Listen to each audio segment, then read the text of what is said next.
you are listening to a brand new episode of Whispers in the Wings, and this week I am joined by the brilliant and endlessly energetic Caitie Murphy, a stage manager whose work spans the world of theatre, opera, and the glittered-covered chaos of drag. I am so excited for you to listen to my chat with Caitie, because from the conversation I know she's one of those people who lights up every room she walks into. She's full of stories, a spark, and just the right amount of gaff tape to hold it all together. We talk about her journey from studying music to calling operas, wrangling drag queens, and what it really takes to keep a show running when the heels are high and the vibes are right. And spoiler alert, if you're looking for a stage manager next year, Caitie's books are open for 2026, and you'll want to get in quick after hearing this one. Now, before I welcome Caitie on to the podcast, let's learn a little bit more about her. Caitie Murphy is an independent stage manager with a double degree in music and arts in theatre and performance from Monash University, training with Monash University's Student Theatre and Monash Centre for Theatre and Performance. Caitie branched out as a freelance theatre maker in 2019 and has built an electric portfolio of shows, as well as working as a technician for Monash Performing Arts Centres. In 2023, she completed an internship with Michael Cassell on Disney and Cameron Mackintosh's Mary Poppins the Musical, toured regionally as a stage manager technician with percussion group Junkyard Beats, and was the calling stage manager for Short Black Opera's NAIDOC Week production of Parawing Lifts the Sky by Professor Deborah Cheetham Frayon, AO, at the Arts Centre Melbourne. Caitie is known for her work within the drag community of Melbourne and can often be seen swiping trip hazards away from twirling high heels in venues she doesn't even work for. Caitie spent 3 years as head stage and production manager at Vaudeville Cabaret, owned and operated by Bumper Love from RuPaul's Drag Race Season 3, and co-produced 2 seasons of Ballads and Ball Gowns, the hit debut solo show by winner of RuPaul Drag Race Down Under Season 3, Isis Avis Loren. She has continued to collaborate with drag artists as a technician for Pompeii Fest, stage manager for the debut season of Fountain Lakes in Lockdown, a Kath and Kim drag parody play by Thomas Jaspers, and Eclipse, a daylight connection at Rising Festival, earning a nomination for Technical Contribution of the Year at the inaugural Melbourne Excellence in Drag and Entertainment Awards. Caitie's most recent projects include the sold-out tour of Trophy Boys by Emmanuel Matana and the 2025 tour of Hedwig and the Angry Inch for GWB Entertainment and Andrew Henry Presents.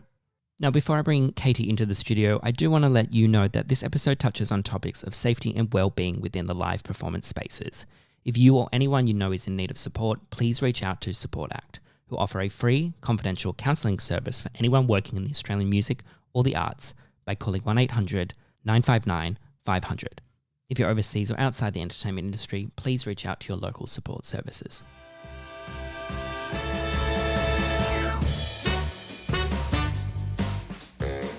Caitie, thank you so much for joining me on today's episode. Thanks for having me. It's my pleasure. Now, from reading your bio, the next time I'm at a drag performance, I'm going to be keeping my eye out for you just popping out from the darkness. Just, ready to just jump into action, sweeping some things away. That is like peak stage manager energy right there. It's so funny because I can't even turn it off. I was at a gig recently and one of my queens, I don't even work there. I did a couple of Rockstar shifts in the early days. I don't even work there. I was just there. I've been on tour for months and then come in and she gets on stage and immediately, just both her earrings fall off. She flicks it away and it lands in the wig of a friend who's sitting at the table with me. And I'm just suddenly up and trying to clear them away because all I can see is the high heels getting closer and closer to the slipping hazard. And it does something to me. Safety first. Safety is important. Safety first. Especially because they're always pulling off a skirt or something like that, and it just gets bundled on stage, and you just watch the heels. You just watch the stilettos get closer and closer. Yeah, they're masters of big reveals and layers and elements and things, and obviously a lot of the time, depending on their sort of background, the costumes aren't well put together. They are gluing, they're just piecing things together and hoping that it's going to stick. They are held together with gaff tape and prayer. Or in the words of Passion Couture, $20 and a bit of drag know-how. They're not sturdy. But God, they look fantastic. Oh, and don't they sparkle as they twirl? As those sparkles fly off into the drinks of the people around them. Very that. Now, You've worked across such a wide range of projects, but before we Yeah. dive into that world a little bit more, take us back to the beginning and share what drew you into theatre in the first place. Well, I actually sidestepped into theatre via music because I was a huge music kid in school. I went to a small town school that had a surprisingly good music program, Great. but just about no drama at all, actually. So I was a brass player, singer, keys, anything I could get my hands on, any band that would have me. And I lived close to the Stratford-upon-Avon Shakespeare on the River Festival, not the cool London one, the tiny country Victoria one. And some people I knew were doing the community play, and they wanted me to do a small singing part in it. And I had a lot of fun, but I did not want to be on stage ever again. I did not want to act. I loved playing music, but I just really, really didn't want to act. It's yuck. But I liked being around the people and around the craft. Saying that. But the next year they were like, oh, well, you could be the stage manager. What is that? We don't know either. Can you just be on book? And dig props and stuff? But then I headed off to uni to do my Bachelor of Music. And I realized in the first year that the kind of playing you had to do to become a professional musician, because I wanted to be a pit musician in the orchestra of the musicals. Okay. The kind of playing you have to do would have made me hate music. Okay. And I didn't want to fall out of love with it. And by that point, I had been doing theatre as my elective, and I moved into a double degree in music and arts so that I could pursue theatre and switch out from performing to musicology, music research. And so that was in my second year of uni that I started working with the Monastery Student Theatre and did some training. And then I had the stage management bug by that point. By the end of the second show, I was like, oh, this is forever. This is what I could do forever. This is what lies at the center of the Venn diagram of my creative brain and my organizational brain. And that's what I wanted. So I branched out independently from there. You mentioned just before that the way you'd have to play in a pit orchestra would make you fall out of love with music. What's different about it that would cause that to happen? Not in the pit orchestra itself. To become that elite of a player, you have to be doing even just doing my performance major. The expectation was that you'd be doing practice 3, 4, 5 hours a day. Right. And I was 19. I wanted to go to nightclubs and see drag queens. I wanted to go see comedians. I wanted to go see shows. I wanted to live my life as well. And it's also worth saying, like, music from like the kind of practice, you know, in Karate Kid, he has to paint the fence for hours and hours and hours. Yes. He has to wax on and wax off for hours and hours. And he's like, when can we throw a punch? That was me, because you had to just do scales and scales and scales and trills and trills and trills and like all kinds of exercising so that you had that base level of skill that you could just play anything really easily by looking at it once or twice. Yeah, right. And that drove me crazy. I didn't like the work of it. I liked the fun of it. I didn't like playing on my own. I liked playing with bands. And so if I was locking myself in my room all day going that was gonna make me lose my mind before I even got to the pit orchestras.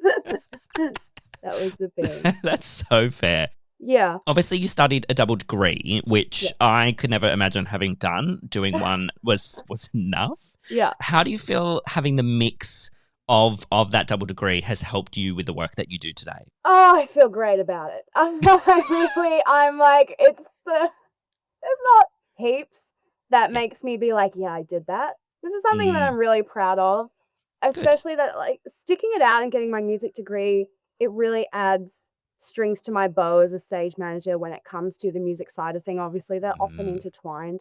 It was only shortly after I finished uni that I was headhunted to work on Pawang Lifts the Sky, which was a First Nations opera written by Deborah Cheatham Freyon, incredible Yorta Yorta soprano and composer.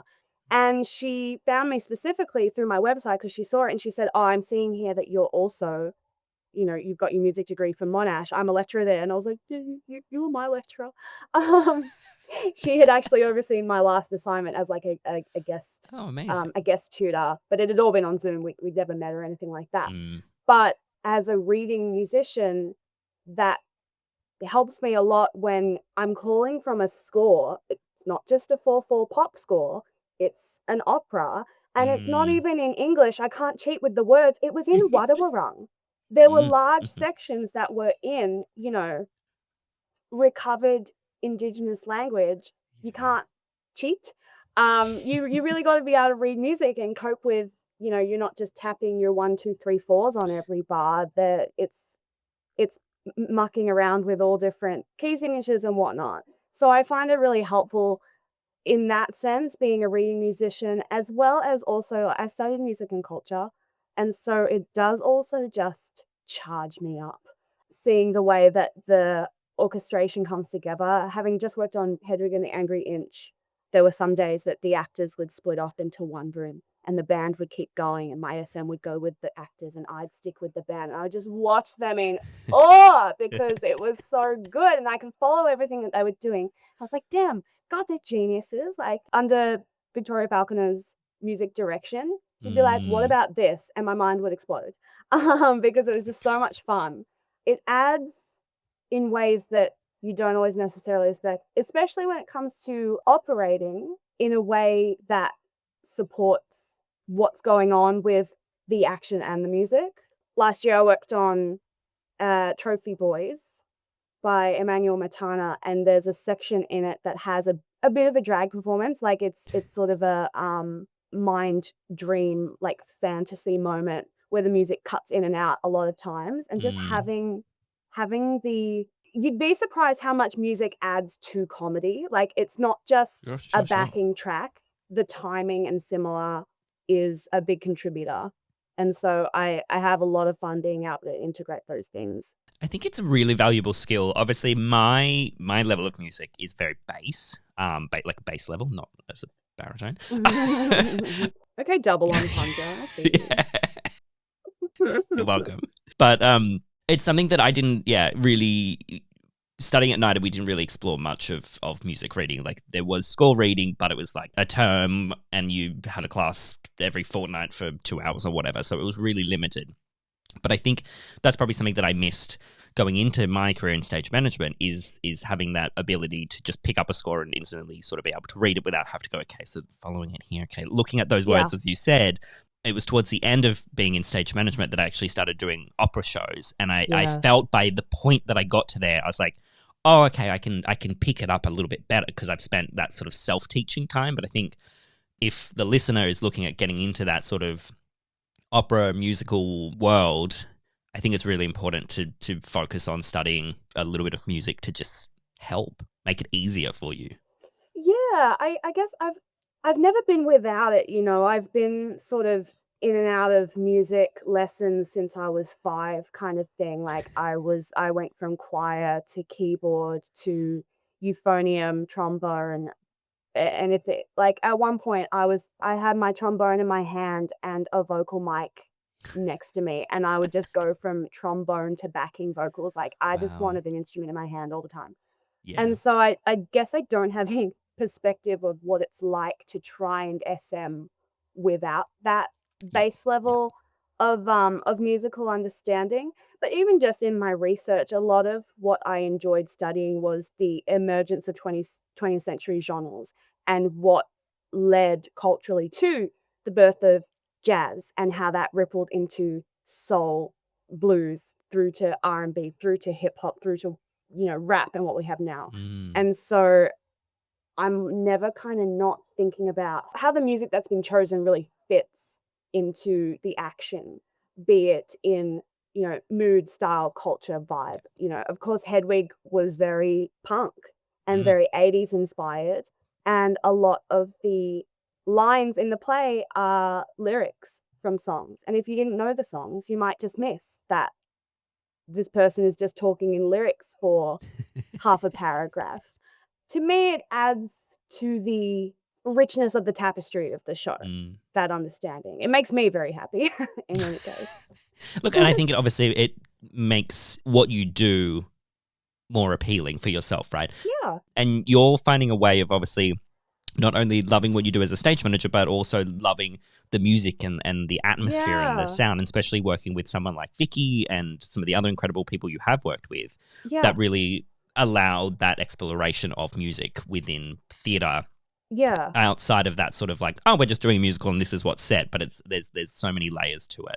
Yeah. And there's a degree of understanding even of what I think it always makes you a better stage manager if you understand what your team are up against, even just at, even just at a shallow level, when it adds to the empathy of it. I've seen stage managers where there's like a technical issue happening with lighting and they're like, just fix it. Like how hard is it to press a button? And you don't know that it's so finicky and these things just happen, they pop up and they take time to fix. It's similar with music, even just understanding like, no, I'm not just picking a song to go with it. Like I worked on a show called The Meeting at Red Stitch.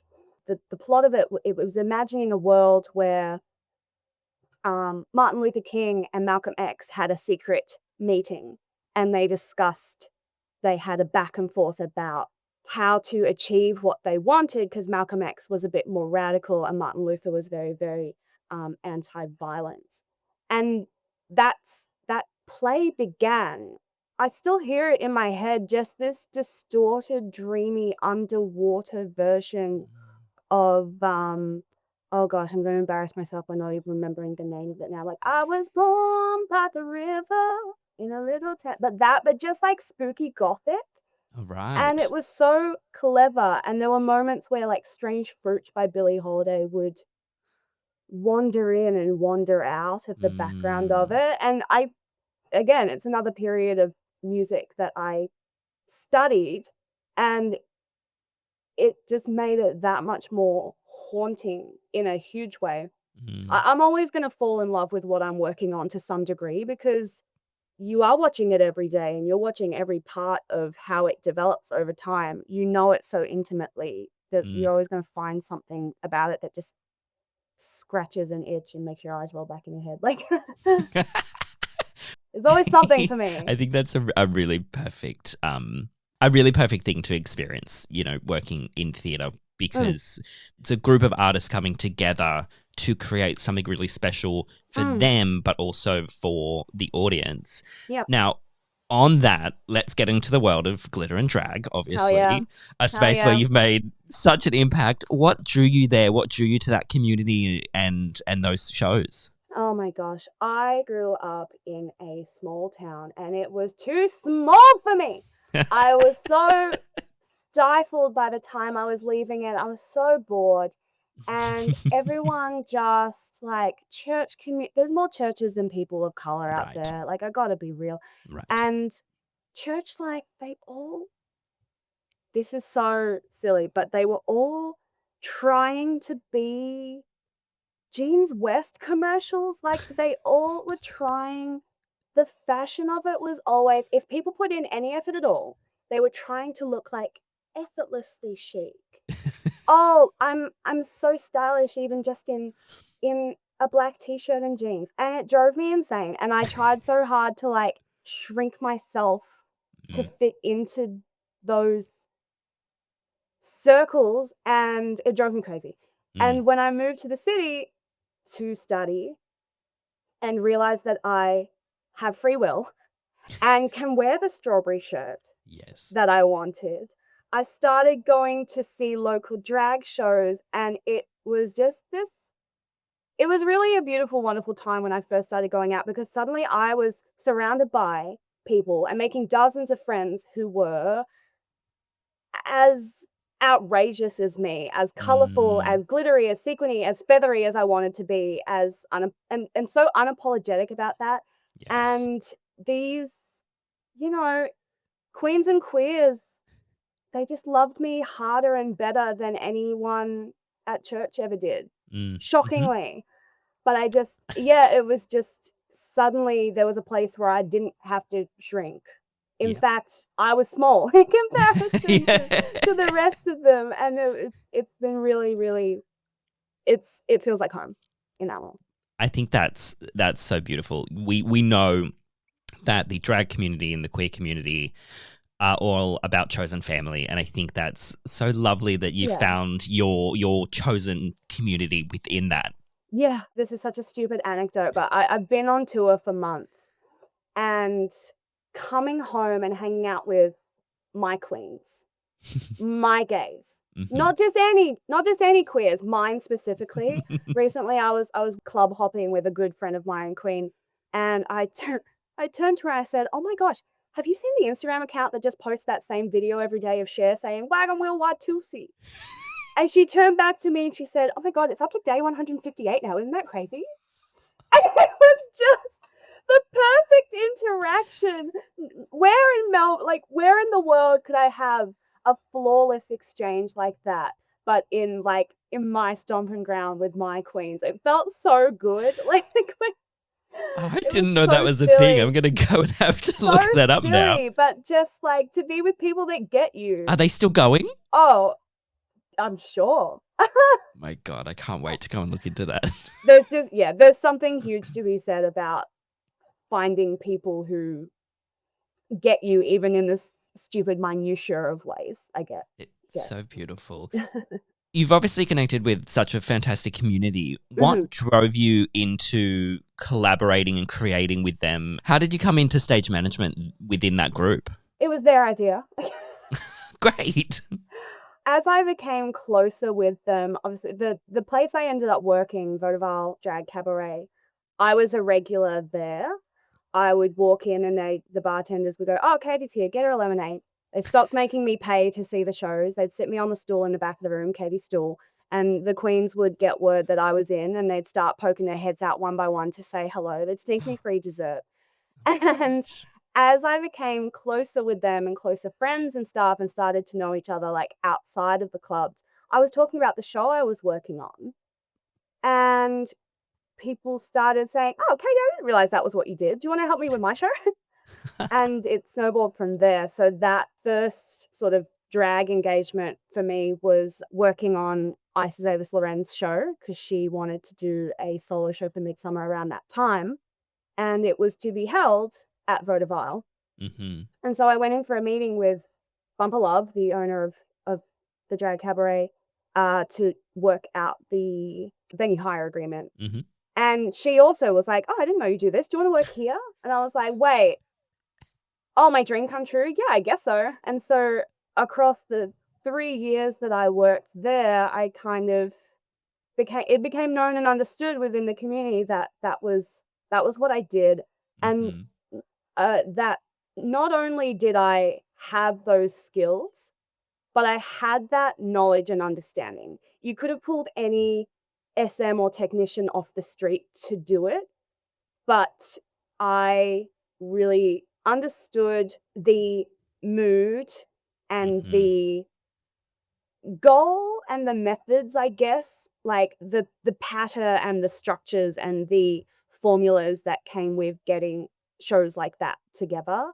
And to this day, I've been going out in the last few weeks since being home. And it's easy when you're away on the road to kind of forget that there's people for you that are still waiting for you and still believing you. I've come back and people are just like, "I still want to write this show with you. You're still my top pick for SM. I still want to do this and that with you. Like, I'm still waiting for the day that I can make this happen." It kind of just came together so naturally. And again, this is why I end up doing SM-ish things at venues I don't even work at, because people just see me and they're like, "Oh, Katie, can you do my zipper? Oh, Katie, can you pick this up for me? Oh, Katie, can you take my USB to the DJ?" At one point, I was holding the stage together because I didn't have a screwdriver and it was coming apart. And they were just like, "Katie, can you fix it?" I'm like, "No, I don't work here."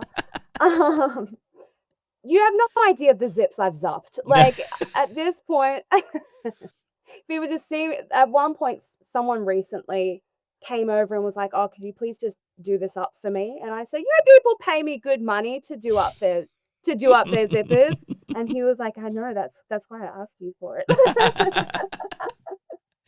I think you have you've obviously found that really special place in the world where people can trust you to just be able to jump into action because they've heard your name mentioned or they've seen you do something before. I think that's a really wonderful place to be in, like, within the Yeah. community that's constantly got your back because you've constantly got their back. Yeah, and especially one particular queen, Sindel, I love her so much. When she was when we started working together at Vodafile, there was a moment that I felt it really clicked between us. That as a lighting technician, which is what I was doing at that point in colors, and I had this delicious follow spot that I like twirled my boss around my finger to get.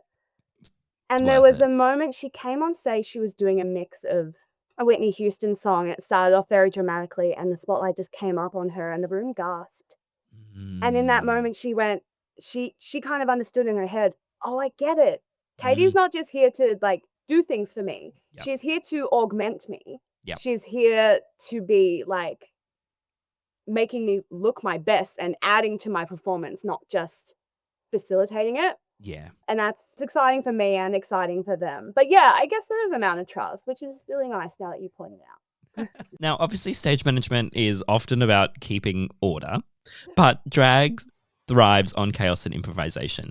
Yeah. How do you balance, what's sort of set in place and then what happens, or is it just free flowing? Look, the thing about doing any kind of SM or tech in drag, this is gonna sound so stupid, but it's kind of it's like working for Doctors Without Borders as opposed to working in a hospital. Hmm. You gotta be kind of street smart, I guess. It's not like a theater where we start at 7 because the show Yeah, says start at 7. You start when the queen is ready and the vibes are right. sure. What's hard about it is that these spaces are not set up for a full-blown performance the way that a theater is. Mm, Sometimes some of these spaces, they don't even have a stage. They don't have any sort of lighting. The queens are just performing in front of the bar, and the people have just kind of made a circle with one Parcan LED on them. And don't get me wrong, I have seen transcendent performances happen under those conditions. But it's a matter of working with what you've got and understanding that at the end of the day, it's not the same as in a theater where you've got a set amount of audience who have paid to be there and sit in their seat at a certain time. Most of the time in drag, Vaudeville was a bit different. Vaudeville was the closest thing to that traditional sit down format. But most of the time, you're at a bar or a nightclub or even a diner style setup with a mm, stage. And the shows are there to keep the good times flowing. You yep. didn't come for a show, you came to hang out and have a great night. And then the shows are there, which make it even better and more fun. Yes. So it's about reading what's going on in the room and saying, well, is it the right time to be throwing a show? Should we wait a little bit for some more people to arrive? Should we wait a little bit for them to finish their dinner so that they can woo more? Should we wait a little bit? It's kind of about curating how an evening is going to go for your Mm, patrons instead of curating how things are going to go for an audience. It's sure, just a sure. kind of different understanding. And I think that's obviously where you've built the trust with the performer. So Mm, you have come from a background where you've enjoyed being in these spaces as an mm, audience member and you're completely. enjoying building these relationships.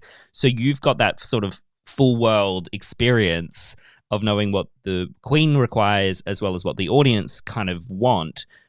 I think all of that plays a part together to create a really fantastic performance. Yeah, and I'll say this all the time, both in drag settings and in theater settings. I am the ultimate audience member because as an operator, as someone in the rehearsal room, as a avid, patron of these drag venues and stuff, I see every show.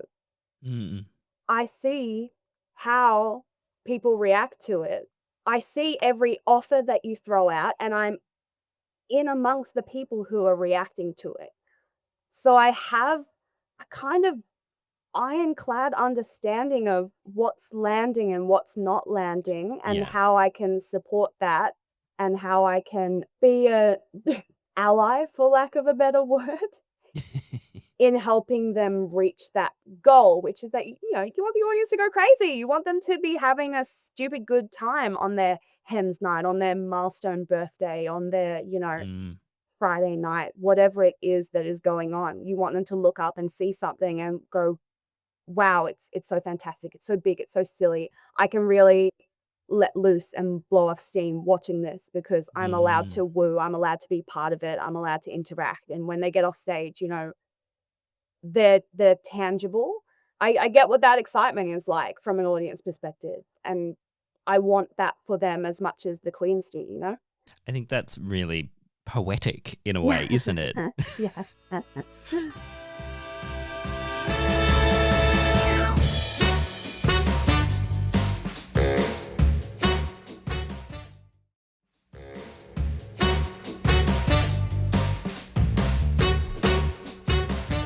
What lessons have you learnt over your time working with drag performers that other stage managers sort of should take away? Things that, if this is something that someone's interested in getting into, is there any tips or tricks of, obviously you've mentioned so many things that you do yourself, but that's because you're so integrated within that community. Mhm. What are some newer stage managers able to do? I really think the most important part of it is street smarts, which is kind of, I know how it's a strange thing to say, but oftentimes the tech, if you even have any tech, is hanging by a thread. The Mm, personalities are big, and you are around, you're not working for a producer or a company like you are when you're with a theatre company. You're working for, more often than not, a venue owner, a bartender, worse, a drag queen. I don't wanna be a downer, but I have to be truthful and say that it's not an environment where you're always gonna be safe. There have been times that it's why I kinda don't do it anymore, is that I just wasn't safe. I'm around all these, I'm having to duck and weave through all these drunk and maybe on drugs mm. patrons, performers even, bartenders even. Like, I've been threatened physically by coworkers, having Gosh. to work alongside people who are high and dealing, and there's no HR department. You've Mm, got coworkers who are in relationships, so there's conflicts of interest, hmm. and sometimes it's just cash in hand, like sometimes there's no money in it, there's no safety, there's no fallback. I was invoicing the whole time, or casual. It's a hard and fast sort of gig life, and there are moments where you're like, fuck, I just made the stupidest, best show. I love these people so much, and I'm having a whale of a time.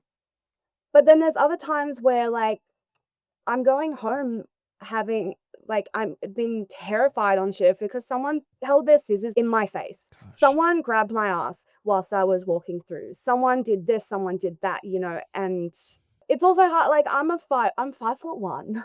I'm a little girl amongst all these gays, and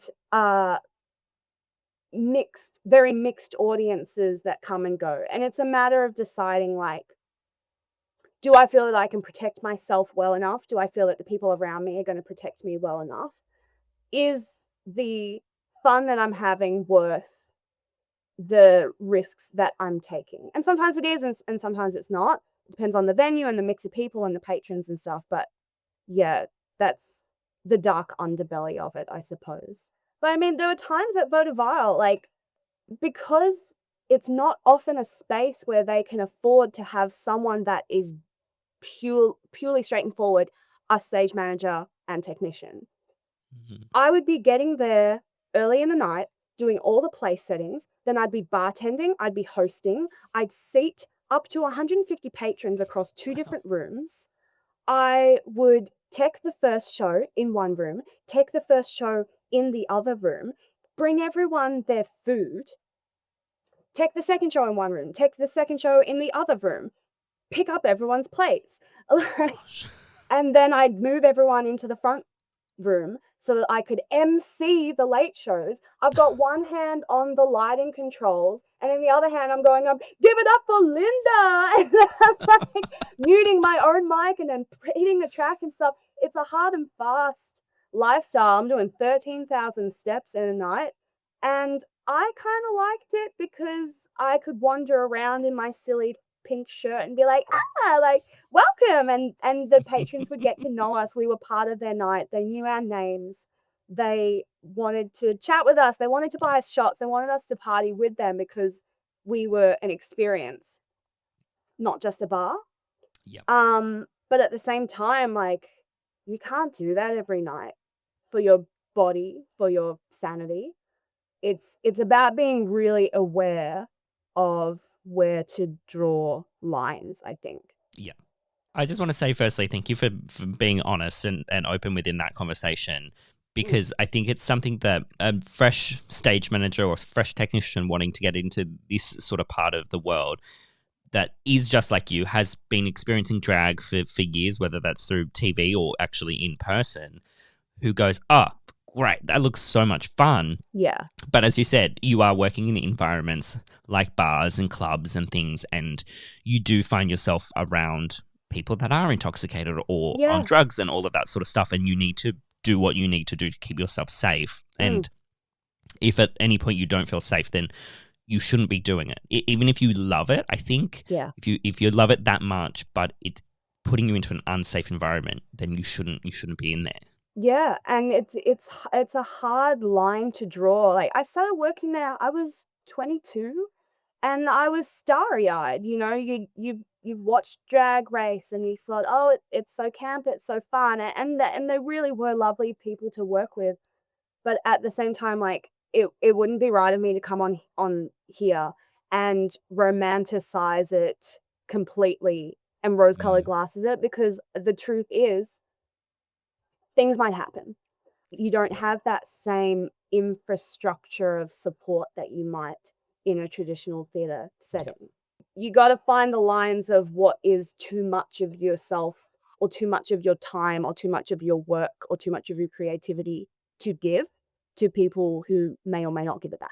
Is this why you found yourself no longer wanting to be within these environments? Obviously, that you're no longer involved in drag at all, or you're only involved within specific, circumstances or productions? It wasn't a formal choice. Like, I didn't stand up one day and go, no more drag.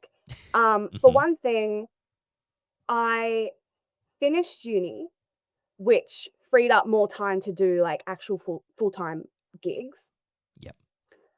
The venue that I had been working at went bust, and I had been working at Vaudeville casually on weekends in between other gigs that I was doing.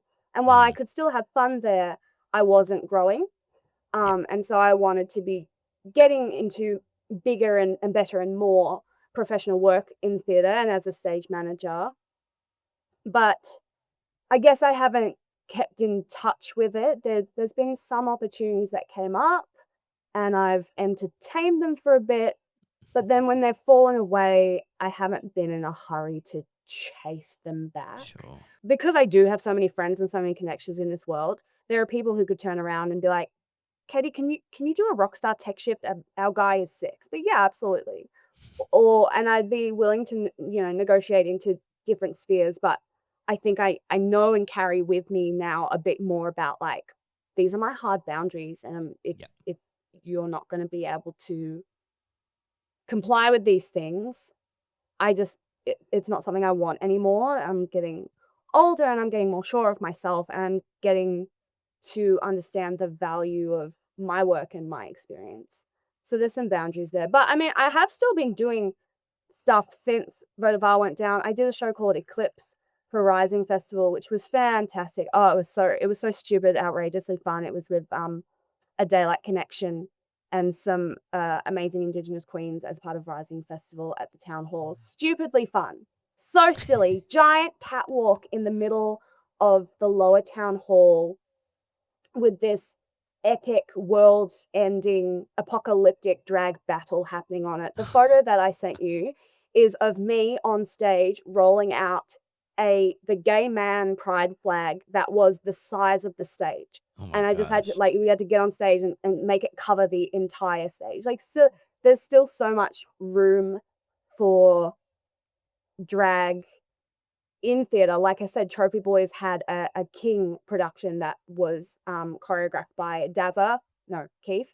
I always forget which one's which. Jazza and Keith, Melbourne's like amazing drag king duo. Even Hedwig, of course, has drag elements. Like it's always going to be a school of thought that is just kind of part of what I gravitate towards and part of why people gravitate towards me. I'm just not sure how much time I want to be spending working formally in nightclubs at this point. And I think that's, as you've said, you've aged since you sort of started working within that. Yes, I'm now wizened and haggard at 27. and you've grown as a person, and I think we as stage managers, as producers, as performers, we all play a really crucial part in making sure that theatre is safe for performers of all kinds. And I think you've made a really good decision within yourself to go, well, I can't do anything about that performance space. There is nothing that I can do or say that is going to change it, but I don't want to be a part of it because I don't want to be complicit within what's happening there because, we all know that we can't change things overnight, but for the conversations like this, the conversations that we're having are really important to help aid people's decisions in what they do. Yeah, and it's hard when you really do want to make change. Like I'm a hungry creative.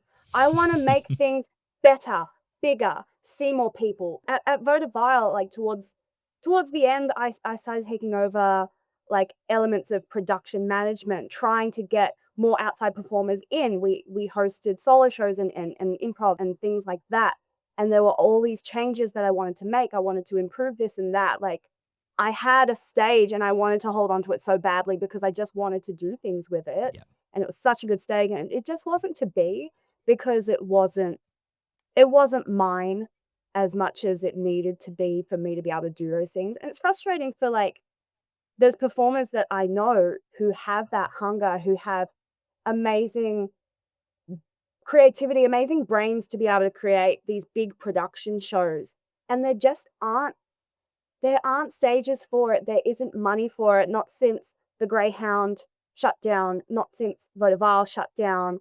UBQ is on the rise. It has a wonderful stage, but I think there are people that want more, but it's navigating how to get there because the environments are just not always conducive to our dreams and our fantasies, I guess.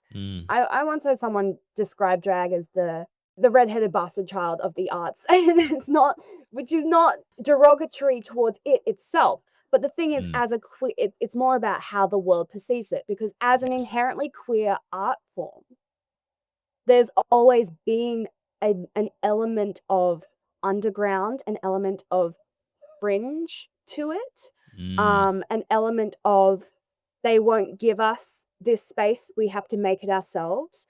They won't, there's financial struggle in it, there's safety struggles in it. And so trying to really get there with like the full production shows of our dreams, it's not easy.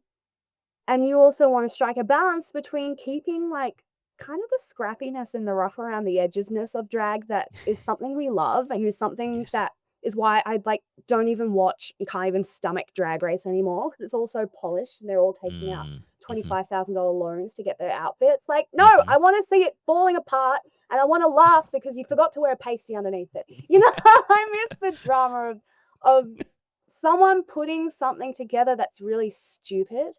I love seeing performers that aren't afraid to be ugly and do things that are absurdist and just throw shit at the wall and see what sticks. And yeah, it's not something I'm gonna solve over the course of this conversation. Yeah, of It's course. it's all kind of, yeah. It's got pitfalls and it's got triumphs. It's a big mixed bag. And I think you've got some really creative ideas within what you've sort of discussed. And you dabbled a little bit in co-producing.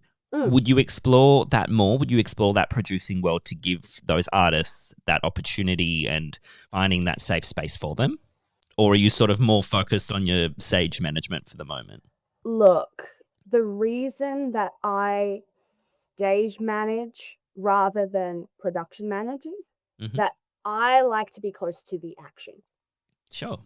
I don't want to be out of the room at my computer booking things and finding people. I want to be in the room watching the show be created, watching it develop. I want to be in the hands-on part of it. That's just me and what I like and how I enjoy it. And so when I was co-producing with ISIS, because it was a solo show and because it was just us. It was just us. There was no wider team. So the producing actually was the hands-on part of it. And I stage managed that show as well. God, name a thing I didn't do for that show. Aside from performing it and write it. But like everything else we shared. And so that was still hands-on. And I enjoyed it because she was a close friend of mine. And so when it comes to producing, I'm open to doing it again because I believe in these people, because I want to put them on stages and I want to see them up there and go, yes, I did that. But I have to be really, really selective. Again, with the safety, I have to go into these things with walls up to make sure that, like I said, I'm not going to be exploited or taken advantage of. Again, I'm a bit older and I understand now how to protect myself a little bit better. If I'm going into something like that, I want it to be hands-on in that way, working really closely with the performers that I love. And I want it to be safe for me. I want to understand that the mutual respect is there and it's going to stay there because I wrote it into the freaking contract, didn't I? So that at the end of it all, at least I got mine. But yeah, it's something that I'm open to. And there's people that want to do it. It's just that how to get started difficulty. I had a friend recently after doing the Hedwig tour, I came back and she said, one of my queens, she said, what's the effect of like, I'm so sad that you're not working with us anymore because I really hoped that you could be here and be part of this. But I'm so glad the reason you're not working here is because the world finally realized you're too good for us. And I was like, that's a flattering sentiment, but it's not about being of a level of goodness or badness. It's just about having to shape my career in a way that is still going to sustain me monetarily, as well as just in a way that I can be safe and I can still be learning and growing. Because towards the end of my time at Vodavile, as much fun as I was having, there was nothing else to learn. The lighting board was hanging on by a thread. The computer was freezing at every moment. I was doing the same thing I'd been doing for years. And it's not to say that I wasn't enjoying it, but I wasn't getting better in any way. I think I've walked a really big circle around the original question that you asked. Not sure where I've landed. No, I think you have. I think you're open to exploring the sort of producing world, but right now where you are is you just love being hands-on, right? You just want to be right there in the action, just playing and creating and exploring and working with people that are just, in that same mindset. Yeah, and I can be both. You can be both. There's producing that is that hands-on, but I'm open to producing, but it has to be the right thing. And I think, like you said earlier, working on Hedwig, you Mm. got a chance to really work with some fantastic artists, both as performers and musicians, and explore all of that. Oh, absolute killers. And I think there's a lot more of that you want to explore first before you sort of dive to that other side. Yeah, there's stuff I want to see. Yeah. Caitie, thank you so much for being so open and honest during our conversation today and sharing a lot of those experiences. My pleasure. I know that listeners will value your perspective and take a lot from it, especially around sort of looking after themselves. I know we didn't really go down any sort of mental health routes, but I think honest conversations that you were having about the things that you've experienced, people will take away what they need to take away from that. And I really appreciate you being so honest and open. Yeah, and they can't sue me for it because it's true. Defense of truth. Now, tell our listener what's coming up next for you. Do you have any shows or projects that you're excited about? Yes, I have one more show for the end of 2025. It's called Where is Joy? And it is an original one-woman show written by my dear friend and colleague, Emma Louise Percy. She's an absolute juggernaut of a performer. Hurricane Emma, like she's insane. She's been writing this over 20 years and on the absolute warpath to get funding for it, and it's going up at 45 downstairs. It is about the life of Joy Hester, who was the only female artist in the exclusive Heidi Circle in the 1940s in Melbourne. And so that will be up at 45 downstairs from October 31st, running for 2 weeks. And after that, I'm taking bookings for 2026. I like to come home to roost at the end of the year at Monash Performing Arts Centres. I'm a technician there, and at this time of year, there's a whole bunch of dance concerts, which is really fun because I have pink hair and silly earrings. And so there's all these children in tutus, and I say, nice dresses, do you think they fit me? And they go, no. And that's a great way to make money in the lead up to Christmas. Oh God, of but course. then, yeah, I'm taking bookings for 2026, and I'm really excited to see what happens next. Well, perfect. If we've got anyone listening that wants to connect with you and potentially offer you some bookings for 2026, That'd be where can they nice. find and connect with you? You can find me and catch up with what I'm up to on my website. It's caitimurphysm.com.au, Caitie, Caitie. You can email me with that same handle, caitimurphysm@gmail.com, or I'm on Instagram at caitimurph. Perfect. I'll pop all those down in the show notes to make it nice and easy for them to find. Cheers. Now, one final question. Looking back at all those experiences you've had, is there any sort of lesson or mantra that you carry across you with every show you do? I do have a fair amount of catchphrases. I think everything takes longer than you think it's going to. Everything. Always build your schedules as if it's going to take way longer than you think it will. Yes, that way, if it doesn't take that long, it's a bonus surprise. You are absolutely correct in that. Build your schedules to be longer than they are, because you may end up, tightening some things up, but then you've got a little bit more time for a creative team or whatever to play around with and explore a little bit more. Stitch in time wherever you can, and make sure you have everything but the kitchen sink in your kit. That's the only thing that keeps me alive, is knowing that on those 15-hour days, I get fresh socks, brush my teeth, new shirt, new deodorant in between the break. Like, that's what's going to bring me back. It's the only thing that's going to bring me back to life. That, and knowing that my bag has Panadol, it has ibuprofen, I've got Band-Aids, I've got pads, I've got everything you need. You are set and ready to go. The best stage management kit out there. Oh my gosh. I've got this mannequin hand. I just never know when I'm going to need it. Okay? I've got 2 smoke machines. You just never know when you're going to need it. No. And I bet a lot of glitter hiding in places glitter shouldn't be hiding in. Oh my goodness. I got a new car a couple years ago, and my previous car was in my mum's name. And so instead of selling it, I gave that car back to my mum. Because I was like, it's technically yours. You can decide to use it or to sell it. And I said, well, because I've been using it, I'll get it professionally cleaned for you. And she said, oh, don't be silly. I can clean the glitter and sequins out of it myself. I was like, I love that she knew. I love that she knew, because, not to be a lesbian stereotype, but yes, I have a Subaru. And I have to have, a hatchback where the seats can fold down, because I never know when I'm going to end up with, boxes of wigs and set pieces, boxes of props, drag queens with big hair and suitcases.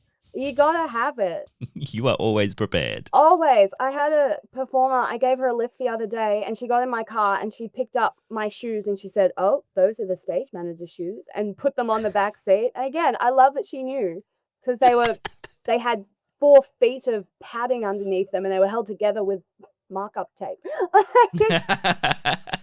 You gotta have it ready. Gotta have it ready. Caitie, thank you so much for jumping on today. Really appreciate it. Thank you for having me. A huge thanks to Caitie for joining me and sharing such a raw and honest look at stage managing in unique spaces. From drag venues to late night cabaret, it's a reminder that every show comes with its own kind of magic and challenges. Now, before we wrap up, if you or someone you know in the arts needs a hand, reach out to Support Act. They provide free and confidential support for people working in the Australian music and performing arts industry. All the links are in the show notes.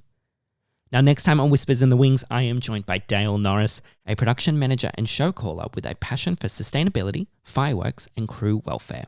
We talk about everything from balancing study and work to the art of planning large-scale events and how mental health awareness and learning on the job are shaping the future of our industry.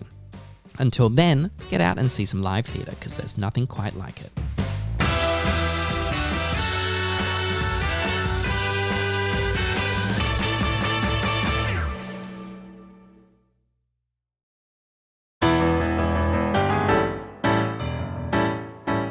Hi, this is Carrie Butler. Welcome to Breaking Broadway, an insider's guide to making it on Broadway. I get to meet a lot of aspiring performers at the stage door and through social media, and their biggest question is, how do I make it on Broadway? Well, lean in. I am going to give you the answer. There is no one answer. Everyone's journey is different. It's not something I can answer in one DM, and that is why I started this podcast. I'm going to give you tips from all different kinds of professionals, insider tips to help you find your way. So put on your dance belts, people. Here we go.